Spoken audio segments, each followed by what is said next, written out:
Okay, hello everyone. Welcome back to the class 2 of chapter 2, 10th standard chemistry. Okay, what did we study in the last class? Do you remember anything? क्या पढ़ा था? हमने पढ़ा था acid, base, उनके properties, acid turns blue to red, उनके test के बारे में बात की थी. एसिड खट्टे होते हैं, बेस बिटर होते हैं, base BRB, base turns red to blue. फिर हमने बात की थी मिनरल एसिड्स की. Then there were natural acids. Mineral जो केमिस्ट्री लैब में या इंडस्ट्रियली जिसको सिंथेसाइज किया जाता है. Then there were natural acids जो नेचुरली डिराइव किए जाते हैं, जैसे हमारे स्टमक में एसिड्स होते हैं HCl. ऐसे बहुत सारे ऐसे एसिड्स हैं जो नेचुरल होंगे. ठीक है, आज हम फिर उसी क्लास को आगे बढ़ाएंगे. पीछे की क्लास का रिवीजन आप कर सकते हो, पीछे के वीडियोस देख के उसमें जाके आप आराम से रिवाइज कर पाओगे. आज हम बात करेंगे कि भाई आपको सब्सटेंस दिया गया है, वो एसिड है या बेस है, वो आपको पता करना है. तो कैसे पता करोगे आप? You don't know whether it is acid and base, and don't worry, आपको डाइल्यूट सब्सटेंस दिया जाएगा.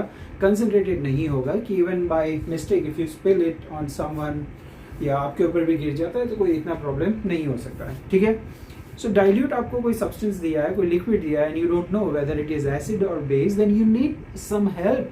कोई हेल्प चाहिए आपको, तो वो हेल्प जो करते हैं उस हेल्प को हम इंडिकेटर्स कहते हैं. ठीक है, क्या कहते हैं उसको? Indicators.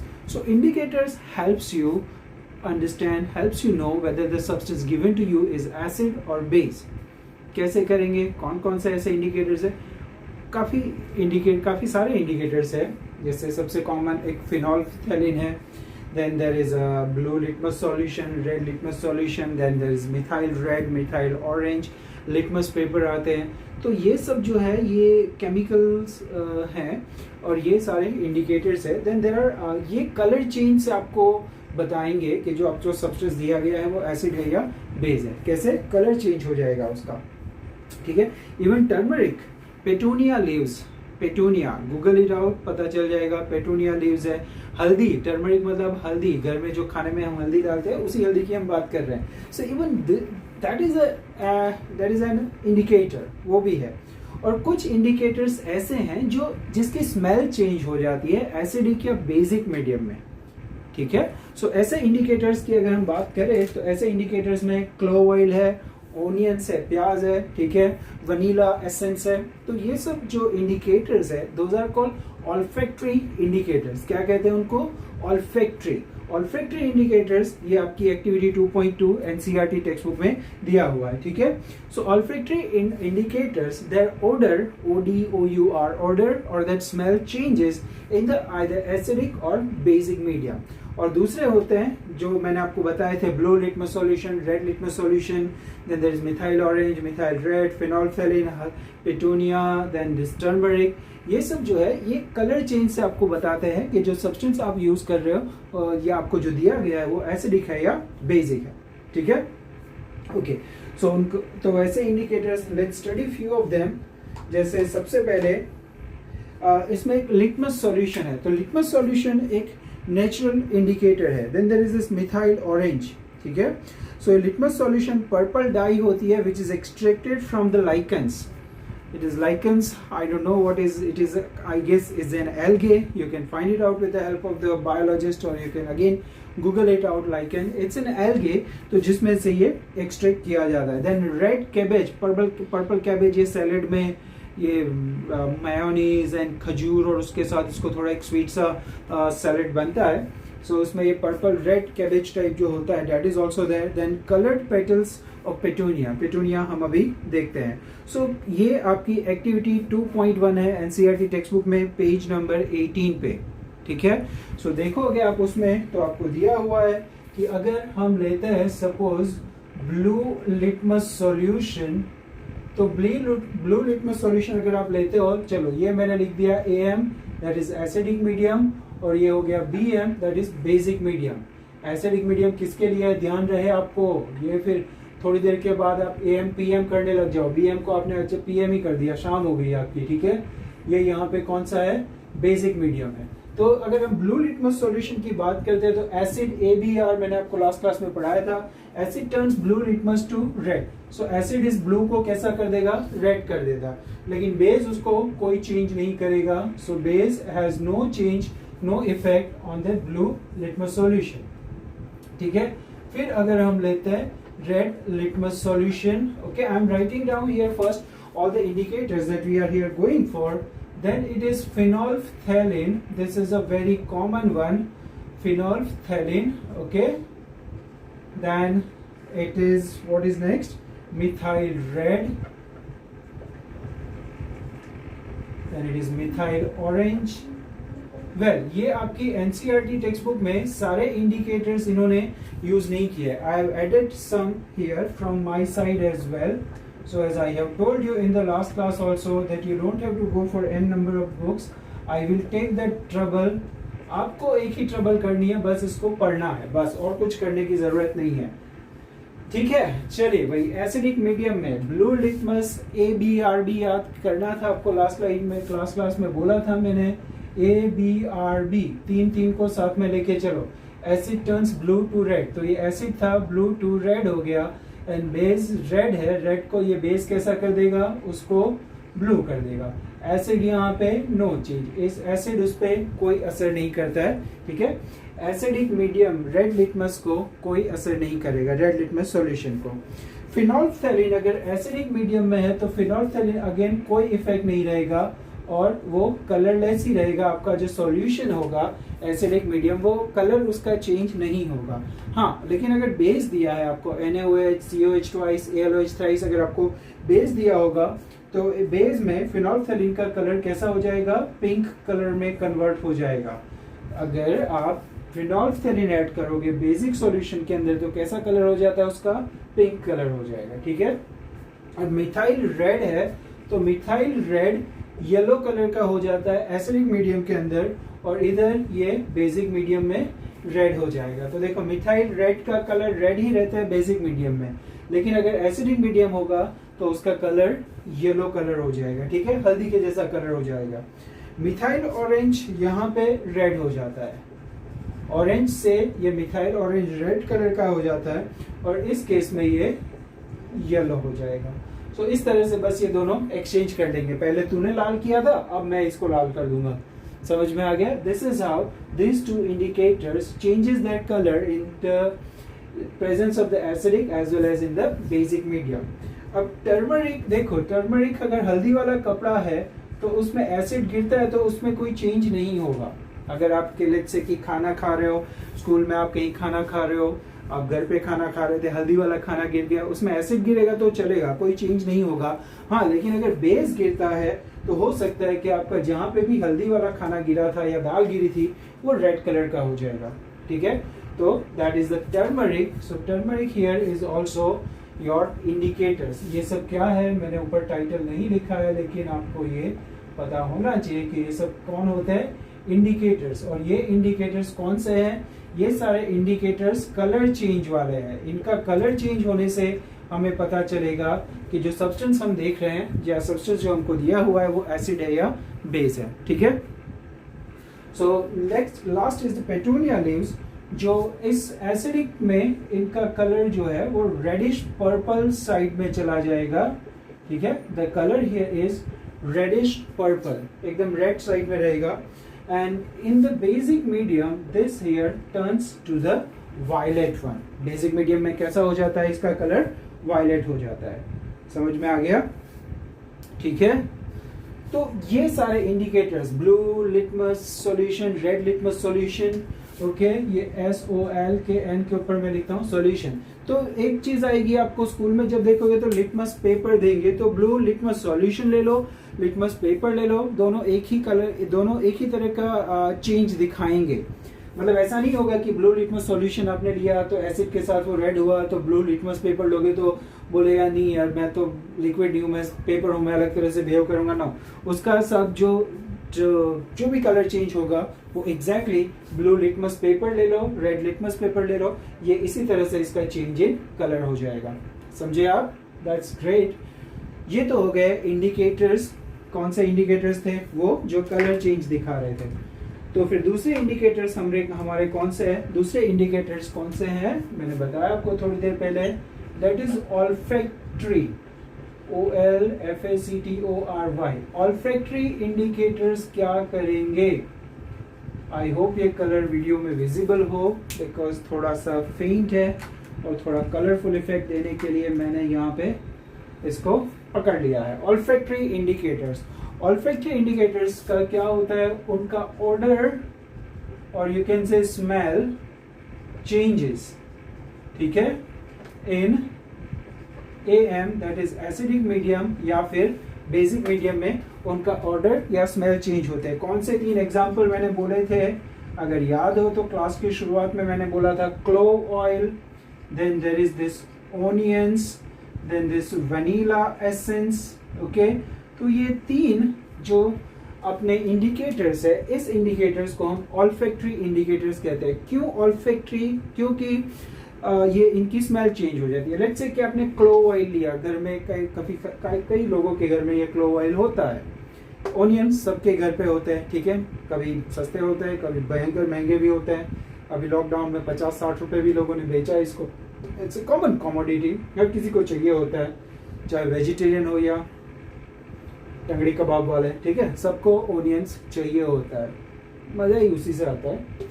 Then there is this vanilla essence, vanilla ice cream आपका, ठीक है, उसमें एसेंस होता है। ये it is derived from the plant, ये प्लांट में से आता है।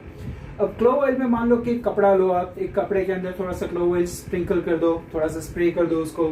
ऑनियन, थोड़े से प्याज काट के सैलेड के लिए काटे थे, बच गए, खिचड़ी विचड़ी के साथ या आलू सब्जी और रोटी के साथ प्याज आपने नहीं खाए, बच गए, उसको एक कपड़े में बांध लो थोड़ी देर के लिए। फिर उसमें क्या करोगे? तो कपड़े में स्मेल आ जाएगी प्याज की। या वनीला एसेंस कपड़े में थोड़ा सा स्प्रिंकल कर दो। तीनों में आपको एक ही कपड़े के अंदर नहीं लेना, अलग अलग कपड़े में इन तीनों को लो, तीनों को उसमें थोड़ा सा उनकी आत्मा को बस जाने दो उस कपड़ों के अंदर। फिर उन कपड़ों को आप एसिड के साथ भी उसको रिंस करो, रिंस धोना है उसको, देखो क्या होता है, और बेस के साथ करो। And what you will observe that 3 of them they loses, okay, they lose their smell। ये अपनी अपनी स्मेल, जो कपड़ा था वो कपड़ा वो स्मेल लूज कर देता है, lose their smell in BM। क्या है BM का मतलब? ओके, पीछे W लगा नहीं देना, BMW नहीं करना है इसको। ये BM basic medium, basic medium में ये स्मेल अपनी लूज कर देते हैं। समझ में आया? सोचो कि आपको कोई सॉल्यूशन दिया है, आपने इन तीनों वाला कपड़ा आपको दिया था, एक कपड़ा दिया है, कोई भी हो, it's okay, you can smell it out and identify कि भाई कौन सा कपड़ा आपको दिया है, कौन सा यहाँ पे ये क्लोव था, ऑनियन था या वेनिला था। फिर आपको जब सॉल्यूशन दिया था, यू डिडंट नो, आपने कपड़े को उसमें रिंस किया, फिर देखा कि भाई अभी भी स्मेल आ रही है, तो समझ लेना है कि वो एसिड है, otherwise it could have been base. ठीक है, तो ये तो हो गई इंडिकेटर्स की बात। समझ आया आपको इंडिकेटर्स अच्छे से? ठीक है, तो ये इंडिकेटर्स के लिए आपको अपनी टेक्स्ट बुक की एक्टिविटी 2.1, 2.2 देखनी है। कौन कौन सी एक्टिविटी? 2.1 एंड 2.2 एक्टिविटी देखोगे तो आपको ये इंडिकेटर्स के बारे में आइडिया आ जाएगा। ठीक है, चलो भाई, इससे भी इंडिकेटर से भी कई बार पता नहीं चला कि भाई मेरा सॉल्यूशन है वो एसिडिक है या बेसिक है, then you have to do n number of permutations and combinations. For example, you can start कि भाई मेटल्स के साथ ये कैसे रिएक्ट करते हैं। How do acids react with metals? Okay, so let us go for it. That is the activity 2.3 in your textbook. If you go to your activity, तो आपकी एक्टिविटी में एनसीईआरटी में आपको दिया हुआ है एक टेस्ट ट्यूब है, टेस्ट ट्यूब के अंदर आप जिंक ग्रैन्यूल्स लोगे। ठीक है, if you look at the diagram is also given it in your text book nicely. इस तरह से देखो, मैं एक रफ डायग्राम ड्रॉ कर रहा हूँ। ये टेस्ट ट्यूब है, टेस्ट ट्यूब के अंदर यहाँ पे आपने क्या किया है, जिंक ग्रैन्यूल्स लिए है। जिंक ग्रैन्यूल्स लेने के बाद आपको उसमें क्या करने को कहा गया है, उसमें 5 ml of dilute sulphuric acid, तो इसमें आपने सल्फ्यूरिक एसिड कर दिया। चलो भाई, हल्का सा येलो कलर का होगा, तो ये यहाँ पे जिंक तो था ही, जिंक के साथ आपने H2SO4 सल्फ्यूरिक एसिड भी आपने ऐड कर दिया। इसको हमने एक कॉर्क लगा रखा है, कॉर्क से कि बस इसमें सिर्फ गैस ही निकलेगा, लिक्विड बाहर ये स्प्रिंकल होगा नहीं। फिर ये डिलीवरी ट्यूब से ये जो डिलीवरी ट्यूब हमने यहाँ पे क्या किया है, there is a container which is filled with क्या क्या सोप वाटर दिया हुआ है, देखो वो कंटेनर के अंदर आपको लिखा होगा सोप सॉल्यूशन होगा ये, ठीक है। This is what, this is a soap solution जो आपने इस कंटेनर में लिया है, पाइप को इसके अंदर आपको डिप करके रखना है, ठीक है। So what is the reaction here, क्या लिया है आपने इस टेस्ट ट्यूब के अंदर, हमने लिया है इसके अंदर जिंक के granules plus H2SO4 sulphuric acid आपने लिया है, ठीक है। फिर आपको एक्टिविटी में क्या कहा गया है, what do you observe on the surface of the zinc granule, क्या ऑब्जर्व करोगे, बबल्स दिखाई देंगे आपको, it will react with the acid, okay you will have to say it, teachers will show you in the chemistry laboratory as well. then जो gas इसमें से evolve हो रहा है, pass the gas evolved through the soap solution, why are bubbles formed in the soap solution, that is the first question, क्यों bubbles form हो रहा है। दूसरा, take a burning candle near a gas filled bubble, तो क्या हो रहा है यहाँ पे देखो कि जब ये रिएक्शन होगा Zn plus H2SO4, ठीक है, that is which activity it is, ये अभी इसको छोड़ दो, ठीक है। अब हमारा नेक्स्ट टॉपिक है दैट एक्टिविटी इज 2.3, क्या एक्टिविटी है, how do acid react with metals, तो मेटल्स जैसे इसके आसपास आते हैं एसिड का क्या रिएक्शन होता है, खुश होता है, दिमाग खराब होता है, कुछ नहीं होता है, हाँ मेटल्स के साथ ये जरूर दोस्ती यारी कर लेते हैं, और एसिड के साथ जो मेटल होगा, ये मेटल इसी एसिड में से हाइड्रोजन को हटा के जो उसका एनायन होता है उसके साथ अपना सॉल्ट बना लेता है, क्या करता है, अपना सॉल्ट बना लेगा। कैसे, देखो अगर HCl है तो क्लोराइड सॉल्ट बनेगा, H2SO4 होगा तो सल्फेट सॉल्ट बनेंगे, HNO3 है तो नाइट्रेट सॉल्ट बनेंगे, जिसमें लास्ट में SO4 NO3 Cl आ सकता है, ठीक है। तो एसिड जब मेटल्स के साथ रिएक्ट करते हैं तो यहाँ पे ये मेटल्स जो है वो अपना सॉल्ट बनाता है, और हाइड्रोजन गैस ना दिन दिन ना हो जाएगा, यहाँ से क्या हो जाएगा, हाइड्रोजन गैस। तो ये जो आपकी डिलीवरी ट्यूब है इसके अंदर से कौन सा गैस जा रहा होगा, हाइड्रोजन गैस। तो ये सोप सॉल्यूशन के अंदर से ये बबल्स निकलेंगे, तो ये सोपी बबल्स होंगे, इसके अंदर क्या होगा, हाइड्रोजन गैस। अब यहाँ पे आप ये क्या कर रहे हो, ये बर्निंग कैंडल्स लेके आ रहे हो, तो ये बर्निंग कैंडल्स यहाँ पे आपको क्या में सुनने को मिलेगा, पॉप साउंड सुनने को मिलेगा। What will you heard here is pop sound, popcorn फूटने लगेगा आपके कैंडल में से, क्या होगा, पॉपकॉर्न फूटने लगेगा, it will just make pop sound, there will not be any popcorn there, you are holding a candle, वहां पे कोई मकई के दाने लगे नहीं बैठेगा जो आपको पॉपकॉर्न मिलने वाला है। समझ में आया, इस रिएक्शन को आप बैलेंस कर सकते हो, H2SO4 plus Zn, ठीक है, H2SO4 plus Zn, तो क्या बनेगा आपका प्रोडक्ट बनेगा, देखो जिंक अपना सॉल्ट बना देगा, ZnSO4 plus hydrogen gas release होगा यहाँ पे, ओके। जब ये कोई गैसियस प्रोडक्ट होता है वो रिलीज होता है तो आप उसको इस तरह से एरो से इंडिकेट करते हो। समझ में आ गया, तो ये आपका फर्स्ट रिएक्शन था। मैं एक और रिएक्शन लिख सकता हूँ, that was the first one. अगर आप HCl लोगे तो HCl के साथ भी ये जिंक रिएक्ट कर सकता था। हमने एसिड लिया, H2SO4 लिया है, मैं एसिड में HCl ले सकता हूँ, तो ये रिएक्शन मेरा देखो, ये जिंक की वैलेंसी आपको पता है क्या होती है, Zn+2, यहाँ पे Cl होता है माइनस, जिंक होता है +2, तो Zn जब Cl के साथ रिएक्ट करेगा तो इसका 2 Cl के नीचे आ जाएगा, तो इसको ZnCl2 बनाना पड़ेगा, और हाइड्रोजन गैस भी तो रिलीज होगा तो वो H2 होगा, यहाँ पे तो सिर्फ H है, तो इक्वेशन को बैलेंस करोगे ना आप, अच्छी बात है। तो H2, तो ये चलो H2 हो गया, Cl2 तो Cl2 भी हो गया बैलेंस आपका ये इक्वेशन। समझ में आ गया, तो ये आपकी एक्टिविटी 2.3 है जो आपकी टेक्स्ट बुक में पेज नंबर 19 पे दी गई है, ओके। आप ये एक्सपेरिमेंट, फिर आपको बोला है repeat the activity with more acids like HCl, HNO3, CH3, COOH, उन सब के साथ रिएक्ट करोगे तो रिजल्ट आपका सेम ही होना है। सब में ये वाला जो गैस है वो गैस रिलीज होगा। कौन सा गैस है वो, जस्ट टेक अ मार्कर, या ये कौन सा गैस रिलीज हो रहा है, हाइड्रोजन गैस। समझ में आ गया।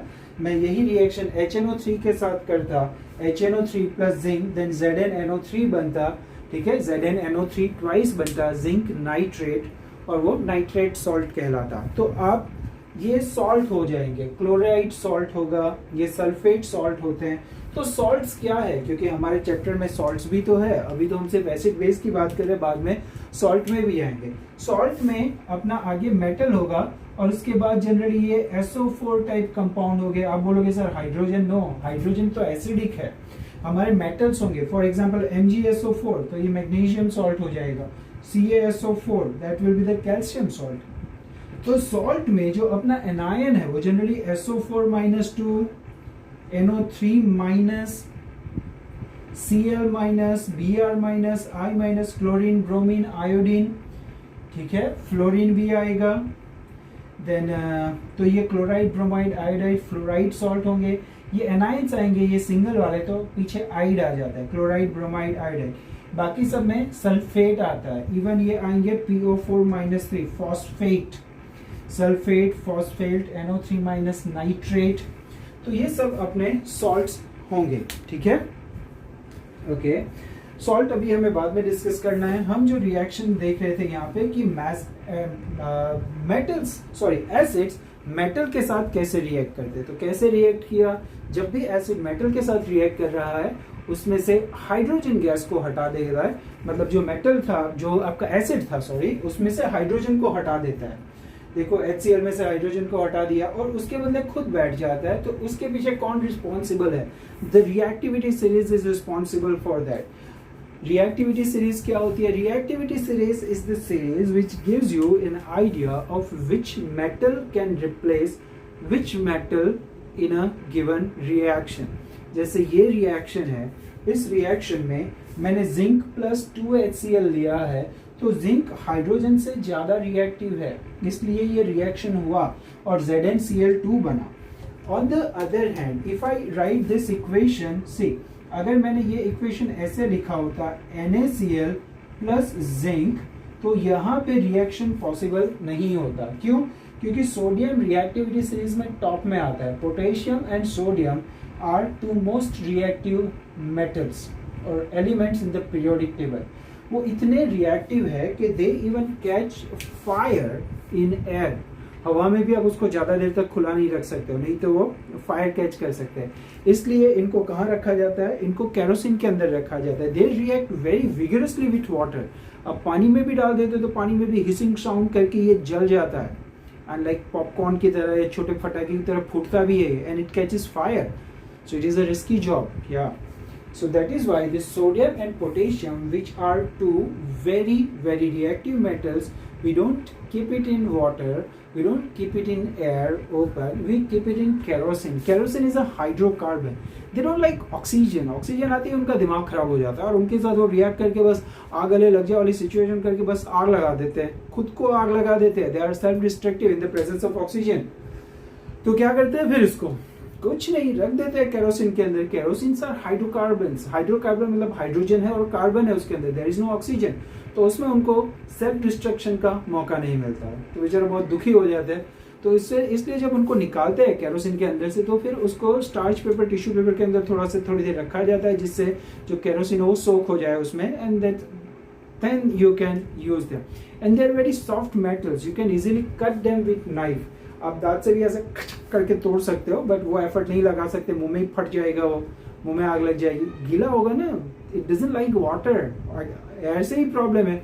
तो थोड़ा सा भी मॉइस्चर आ जाएगा उसको तो प्रॉब्लम कर सकता है। तो that is not a good idea to go for, ठीक है। तो ये हो गई बात एसिड्स की, how do acids react with metals.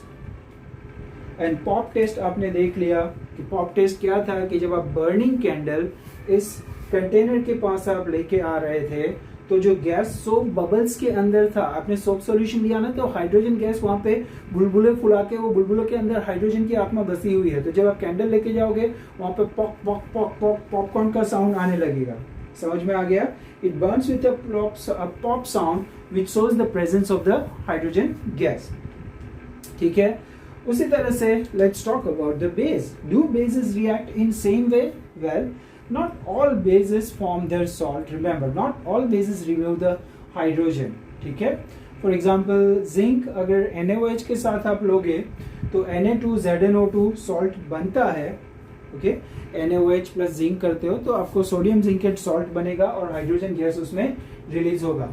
I hope ये अच्छे से आपको इंडिकेटर समझ आ गए हैं, ठीक है। एक होते हैं कलर चेंज वाले, जिसमें blue, red, phenolphthalein, methyl red, methyl orange, turmeric, petunia leaves है, और ऑल्फैक्टरी इंडिकेटर्स जो अपने ऑर्डर और स्मेल के लिए जाने जाते हैं, उनकी स्मेल चेंज हो जाती है, ठीक है। फिर हमने देखा कि भाई कैसे एसिड्स रिएक्ट करते हैं मेटल्स के साथ। अब बारी आती है बेसिस की।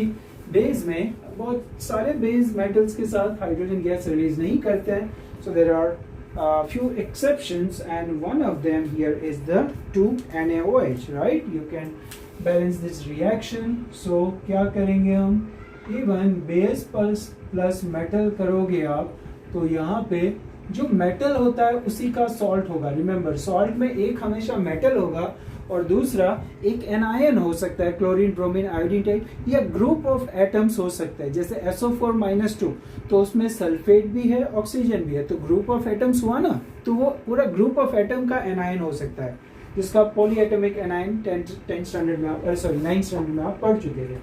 तो यहाँ पे बेस मेटल्स के साथ रिएक्ट करेगा तो मेटल सॉल्ट और हाइड्रोजन गैस रिलीज होता है। तो हर किसी में, as I told you, hydrogen gas release नहीं होगा, ओके। तो फॉर एग्जांपल देखो, ये NaOH जब ये मेटल जिंक के साथ रिएक्ट करेगा तो ये बनता है Na2ZnO2, and what is the name here? Name is sodium zincate. What's the name? Sodium zincate. Yeah, sodium zincate is the name of this salt that this reaction is formed. If you balance the equation, देखो Na2 है, ये 2 कर दो, zinc, एक zinc, O2, it's done, H2 हो गया balance. Balancing में आपको एक के बाद एक लेते जाओ, आराम से ये सॉल्व हो जाता है, ठीक है। So as I told you कि such reactions are not possible with all the metals. Yeah, but this is one of the reaction which here has occurred. Even you can go for one more reaction. Even aluminium can react with NaOH. तो जब aluminium NaOH के साथ react करेगा तो क्या बनता है यहाँ पे? That is NaAlO2 plus even hydrogen gas is released in this case. Wow, that's beauty. That is called sodium aluminate. What do we call it? This name NaAlO2 is known as sodium aluminate. Is that clear? ठीक है। तो अभी जो हमने discuss किया वो थी activity 2.3 and activity 2.4 of your NCERT text book. 2.4 में आपको बेस के लिए दिया हुआ है, 2.3 में आपको एसिड्स के लिए आइडिया दिया हुआ है, ठीक है। Okay, so activity 2.3 and 2.4 is done. Easy है, इसको समझे अच्छे से, राइट, ग्रेट। ये हो गया acid reacts with metal, acid अपना सॉल्ट फॉर्म करेगा, हाइड्रोजन गैस रिलीज कर देगा। बेस अपना मेटल उसमें अपना सॉल्ट फॉर्म करता है और हाइड्रोजन गैस रिलीज कर देगा, ठीक है। ये हो गए एसिड एंड बेस के रिएक्शंस मेटल्स के साथ। ओके, अब हम बात करेंगे दूसरे रिएक्शंस की कि how do acids and base react with the metal carbonates and hydrogen carbonates and bicarbonates? How do acid and base react with carbonates and bicarbonates? Carbonates का मतलब क्या है? अगर आप कार्बोनेट्स की बात करते हो तो आपके दिमाग में सीधा CO3-2 आना चाहिए। या these are another salt. CO3-2, that is carbonate, it is a salt. And another one is HCO3-। देखो, जैसे एक हाइड्रोजन आ जाता है, ये -1 कर देना है। ये क्या है यहाँ पे? This here is a bicarbonate. क्या है ये? बाइकार्बोनेट। -1 वैलेंसी है और CO3-2 यहाँ पे, दिस इज अ कार्बोनेट। क्या है ये? कार्बोनेट है, ठीक है। तो क्या टॉपिक क्या है अपना? टॉपिक याद है या वही भूल गया? Our topic is how do acids react with, okay, acid कैसे react करेगा किसके साथ? One here is carbonates, फिर हम देखेंगे bicarbonates के साथ। Okay, shall we start then? Let's go for it. Let's rock the stage. चलो, तो सिंपल है कि जब मेटल कार्बोनेट्स है, ठीक है, सॉरी कार्बोनेट्स है और फिर उसके साथ एसिड है, तो कैसे रिएक्शन हो रहा है। लेट्स टेक Na2CO3, ये Na2CO3 आपका कार्बोनेट हो गया, इसके साथ रिएक्ट करते हैं HCl, क्या किया है HCl। तो what should be the possible product, well there can be many products, many मतलब कोई इनफाइनाइट नहीं है, 2-3 आप तो सब मैजिशियन हो, students are more than scientist, they can form an number of products. जो रिएक्टेंट में नहीं होगा उसको भी मिला के आप प्रोडक्ट फॉर्म कर लोगे, डोंट डू दैट, रिएक्टेंट में ही, रिएक्शन में ही रहो, इसी को यूज करो, इसके बाहर से कुछ नहीं लाना है, ठीक है। आई नो आप लोग जादूगर हो, आप तो हवा में से भी रिएक्टेंट लेके उसका प्रोडक्ट बना सकते हो, वो नहीं करना। चलो तो NaNCl, तो एक सॉल्ट तो अपना पहले बन ही गया, ठीक है। तो एक चीज तो क्लियर है कि भाई सॉल्ट बना रहा है, प्लस कुछ CO3 है, तो कार्बन डाइऑक्साइड जैसा भी कर सकते हो। तो चलो भाई CO2 गैस भी उड़ा लिया हमने, CO2 गैस भी कर लिया, और H2O भी एक पॉसिबिलिटी है, ठीक है। And yes it is that. So क्या क्या होता है जब मेटल कार्बोनेट्स है, कार्बोनेट्स बोलो metal carbonates, this here is sodium carbonate, तो सोडियम मेटल है ना अपनी, तो ये मेटल और ये कार्बोनेट, तो ये सोडियम कार्बोनेट जब एसिड के साथ रिएक्ट कर रहा है, सोडियम मैं तो जनरल लिख रहा हूं मेटल कार्बोनेट, आप मेटल की जगह फिर सोडियम जिसको रखना चाहो आप रख सकते हो। सो एक मेटल कार्बोनेट जब एसिड के साथ रिएक्ट कर रहा है तो अपना सॉल्ट बना रहा है, और दूसरा क्या रिलीज किया इसने, carbon dioxide, DIOXIDE plus water, right, plus water. So carbon dioxide plus water और अपना मेटल सॉल्ट बना देगा। ये तो रिएक्शन किसके साथ था, ये कार्बोनेट्स के साथ। तो एसिड का रिएक्शन जब मेटल कार्बोनेट्स के साथ था, तो अगर बाइकार्बोनेट के साथ है तब भी वो सेम रिएक्शन है, yes. Even when you go for metal bicarbonates, ये बाइकार्बोनेट्स आपका ये बेकिंग सोडा है, खाने बनाने में हम जो यूज करते हैं वो, बाइकार्बोनेट्स प्लस एसिड करोगे तो भी आपको यहाँ पे salt plus CO2, I'm not writing this whole name because it is already written here, you can understand, plus H2O, तो दोनों में प्रोडक्ट आपका सेम ही है, चाहे आप कार्बोनेट्स लो या बाइकार्बोनेट्स लो, ठीक है। Okay, so I checked, it is still going on, recording चालू है, पता चला मैं इधर बोलता रहूं और बंद हो जाए, I check it, it's going on nicely, good, ठीक है। So metal bicarbonates plus acid also gives rise to salt CO2 and H2O। Example ले इसका, चलो Na2CO3 था, बस बीच में H घुसा देना हमें, तो ये हो गया NaHCO3, ये आपका सोडियम बाइकार्ब, आप जनरली बाइकार्बोनेट, गांव में कॉमनली इसको सोडियम बाइकार्ब बोलते हैं, उनको पूरा नाम पता ही नहीं होता है। I know my mom and in fact I heard many females they are talking about this, जब गांव में ढोकला या खमन बनाते हैं तो जनरली ये बोलते हैं सोडा बाइकार्ब डाल दिया मैंने, उनको एक्चुअली पूरा नाम भी नहीं पता होता है, बट या they know how to use it and that is more than important, ठीक है। अपनी टेस्ट ग्राइंड के लिए वही काफी है, उनकी नॉलेज साइंस की जरूरी नहीं है, हाँ क्यों करता है वो हमें पता होना चाहिए, ठीक है, उनको खाना बनाना आता है टेस्टी। तो ये था सोडियम बाइकार्बोनेट, और प्लस आपने एसिड लिया है HCl, आप HCl के बदले H2SO4 लेते तो सॉल्ट आपका सल्फेट सॉल्ट बन सकता था, तो फिर से क्या बन जाएगा, NaCl ही बनेगा यहाँ पे, NaCl plus CO2 plus H2O। ये है कि बस इस इक्वेशन को आपको बैलेंस करना सीखना पड़ेगा। इज इट बैलेंस, नहीं है तो आप इसको कर सकते हो, ठीक है, इस तरह से अब बैलेंस करोगे तो इक्वेशन हो सकता है पूरी तरह से बैलेंस हो जाए, आपको कुछ ज़्यादा इसमें कुछ करना नहीं है, it is an easy equation two balance, ठीक है। तो क्या देखा आपने कि जब भी एसिड्स रिएक्ट करते हैं, एसिड किसके साथ रिएक्ट करेंगे, या तो मेटल कार्बोनेट या मेटल बाइकार्बोनेट, ठीक है, ये आप Mg2CO3 भी ले सकते थे, मैग्नीशियम कार्बोनेट, मैग्नीशियम बाइकार्बोनेट, है ना। सो ऐसे बाइकार्बोनेट्स में अलग अलग मेटल कार्बोनेट्स, मेटल बाइकार्बोनेट्स होंगे। सो जब भी एसिड मेटल कार्बोनेट या मेटल बाइकार्बोनेट के साथ रिएक्ट कर रहा है तो वो हमेशा क्या बनाएगा, it will make this salt plus CO2 plus H2O। Is that clear. Salt depend करेगा कि आप एसिड कौन सा लेते हो। मैंने HCl लिया था तो HCl नहीं, यहाँ पे HCl था तो क्लोराइड सॉल्ट था, अगर मैंने H2SO4 लिया होता तो यहाँ पे ये Na2SO4 बन सकता था। समझ में आया? ग्रेट।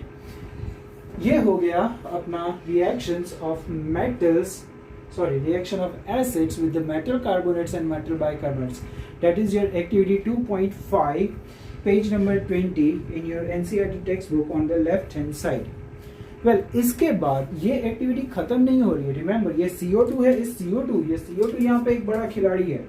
क्या करता है ये CO2 को हमें देखना है। सो दैट इज, हम इस CO2 इवॉल्व हुआ है, वाकई में CO2 हो रहा है, उसको अगर हमें चेक करना है तो हमें एक टेस्ट करना पड़ेगा। और वो जो टेस्ट है, पेन, या that test here is called lime water test. Lime water, lime मतलब नींबू, वाटर मतलब पानी। वेल, ये वो पानी नहीं है, ये पानी आप सोच भी नहीं सकते, because it is highly exothermic one. Lime water में क्या होता है, इट इज चूने को पानी में डाला जाता है, CaO, that is calcium oxide, that is the normally चूने का जो कॉमन नेम है, that is calcium oxide. This here is a चूना खाते हैं, पान में लगाते हैं लोग, ठीक है ना। बहुत सारे लोग चूना लगाते हैं, मुझे भी बहुत सारे लोगों ने लगाया, बहुत। Well, I am not talking about that right now. So calcium oxide here, it's a risky thing to do. So calcium oxide को पानी में जब हम रिएक्शन बनाते हैं उसका, तो जो आपको कंपाउंड मिलता है, that is called lime water. देखो, लाइम वाटर क्या है, ये चूना था, आपने इसको पानी में डाल दिया, तो जो कंपाउंड मिलता है CaOH twice, that is your lime water. So what is a lime water? CaOH twice. It is also called slaked lime, SLAKED. क्या कहते हैं इसको? slaked. पानी के अंदर आपने इसको सोक कर दिया, भिगो दिया है, डुबो दिया है, पानी के साथ ये रिएक्ट करता है, that is called slaked lime. ये चूना जब आप पानी में डालते हो, it is very highly exothermic reaction, भयंकर। अब पानी में डालोगे ना चूना, तो आप देख सकते हो it starts boiling. It is very, very, very exothermic reactions. It's a risky thing to be, to be in the vicinity. काफी रिस्की चीज है वो, बहुत ध्यान रखना पड़ता है उसको। चलो, तो हमें लाइम वाटर टेस्ट में क्या करना है? लाइम वाटर टेस्ट में हम ये जो CO2 गैस निकला है, उसको किस में पास करेंगे? लाइम वाटर में, ठीक है। Let us go for it. तो देखो, ये आपका लाइम वाटर था, CaOH ट्वाइस, ठीक है। CaOH ट्वाइस आपने एक्वियस सॉल्यूशन था, पानी में आपने लिया था, इसलिए आप यहाँ पे इसको लिखते हो एक्वा। इस CaOH ट्वाइस में आपने ये जो CO2 था, इस गैस को इसके अंदर पास करो, and what will you observe? You will have this CaCO3। क्या मिलेगा आपको? CaCO3 प्लस कुछ और रिलीज हो सकता है या नहीं हो सकता है? यस, H2O भी है। चलो, H2O यहाँ पे आपको लिक्विड मिला, बट ये CaCO3 देखो ब्रैकेट में ऐसे ये ठीक से अगर नहीं दिखाई दे रहा है, तो मैं थोड़ा बड़ा साइड पे बना देता हूँ, ये प्लस इधर बना दिया, तो ये CaCO3 सॉलिड मिलता है, और ये सॉलिड है, तो इसलिए आप यहाँ पे एरो इसका नीचे बनाते हो। देखो, ये प्लस थोड़ा साइड में इधर ले लो, ये प्लस एरो नीचे बना देते हो आप, नीचे की साइड में। गैस में ऊपर था, इसमें नीचे। ये सॉलिड है, और इसको सॉलिड है तो इसको हम प्रेसिपिटेट्स कहते हैं। क्या कहते हैं? प्रेसिपिटेट्स, या इन शॉर्ट PPTs लिखते हो आप। सो व्हाट हैपेंस हियर कि अगर ये CaOH ट्वाइस है, जो चूने का पानी था, उसमें आपने CO2 गैस पास किया है, तो उसको CaCO3 बनाना चाहिए। CaCO3 is called calcium carbonate. Ca is calcium, CO3 is carbonate. So what is this here? That is a calcium, Cal, yeah, it is CaLCium, calcium carbonate, ठीक है। क्या है calcium carbonate? यही आपका मार्बल भी है, यही आपका चौक भी है। समझ में आ गया? आप चौक ले लो, मार्बल ले लो, ये सब आपके कैल्शियम कार्बोनेट। इवन लाइमस्टोन भी बोलते हैं इसको। कॉमन नेम आपको क्या याद रखना है? लाइमस्टोन। देखो, आपने कहां से स्टार्ट किया? CaO से स्टार्ट किया था। CaO is called quick lime. ये चूना है, बट इसका साइंटिफिक नेम आपको पता होना चाहिए, that is called quick lime. What is CaO? ये सारे कंपाउंड्स का जब आप वीडियो देखते हो, तो नोटबुक लेके बैठो और इनका नाम लिखते जाओ प्लीज। ये कॉमन नेम है। कभी कभी CBSE बोर्ड के एग्जाम में इनके कॉमन नेम ले लेते हैं, and you get confuse. Sir तो चूना चूना कर रहे थे, तो सर ने हमको ही चूना लगा दिया, है ना? तो वो नहीं होना चाहिए। So I am using all the scientific, all the Gamti, that is common name also. Okay, I am giving you complete knowledge. Okay, so CaO, that is tuna, is called quicklime. इस quicklime को पानी में जब आप add करते हो तो जो CaOH twice बनता है, that is called slake lime, and that is also known as calcium hydroxide. What is it? Calcium hydroxide. ये हो गया. अब इस कैल्शियम हाइड्रोक्साइड के अंदर बस आपने यहाँ पे लिया तो ये सब नहीं करना था, ये आपको बना बनाया दे दिया है. उसके अंदर आपने CO2 गैस पास कर दिया कैल्शियम हाइड्रोक्साइड के अंदर. ठीक है, इस कैल्शियम हाइड्रोक्साइड को स्लेक लाइम भी कहते हैं, लाइम वाटर भी कहते हैं. ध्यान रहे, ये सारी चीजें लिखते जाओगे तो अच्छा होगा. सिर्फ वीडियो देखने से चीजें नहीं आती है, पढ़ना पड़ता है, रिवाइज करना पड़ता है. CaOH ट्वाइस प्लस CO2 किया आपने तो क्या बन जाएगा? CaCO3. That is a limestone, that is chalk, that is marble. Okay, तो ये पीपीटीज सॉलिड बन जाएंगे. ये सॉलिड है तो ये इनसॉल्युबल है. ये पीपीटीज का मतलब ही क्या हो जाएगा यहाँ पे? इसका मतलब ही होता है that this compound which you have formed here is insoluble. What is insoluble? CaCO3. तो ये इनसॉल्युबल इसलिए है क्योंकि आपने बस थोड़ा सा CO2 पास किया था.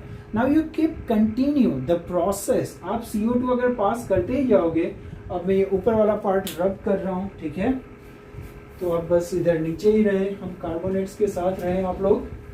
ओके, सो अगर आपने और ज्यादा CO2 पास किया तो उसको हम कहते हैं एक्सेस CO2. क्या किया हमने?